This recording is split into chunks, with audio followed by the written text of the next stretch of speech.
এখানে আমাদের মফিজ ভাই আছে, আমিও আছি। আমরা যেহেতু অনেক সমাজকর্মের সাথে আমরা জড়িত, ইতিমধ্যেই আমরা সমাজের মধ্যে সবচেয়ে বড় যে বেদিটা আমরা পরিলক্ষিত করি সেটা হলো যে আমাদের ছেলে সন্তানরা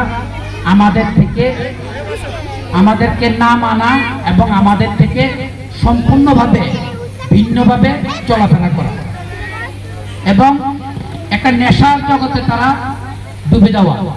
এই জন্য আমাদের মাদেরকে সচেতন হইতে হবে। আমরা আমাদের ছেলে সন্তানদেরকে নজর রাখবো, কার সাথে উঠা বসা করে, কার সাথে কথাবার্তা বলে, কার সাথে চলাফেরা করে, তার প্রতিটা সময়ের হিসাব আমরা তা আমার সন্তান থেকে নিব। এখন থেকে যদি আমরা মনিটরিং করি, যখন তাকে বিপদগ্রস্ত হবে, বিপদগ্রস্ত হবে না।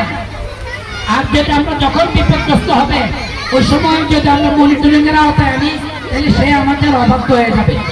এই জন্য আমরা আমাদের মাদেরকে বলবো, আপনারা আপনাদের সন্তানদেরকে 24 ঘন্টার সময় আপনি মনিটরিং করবেন।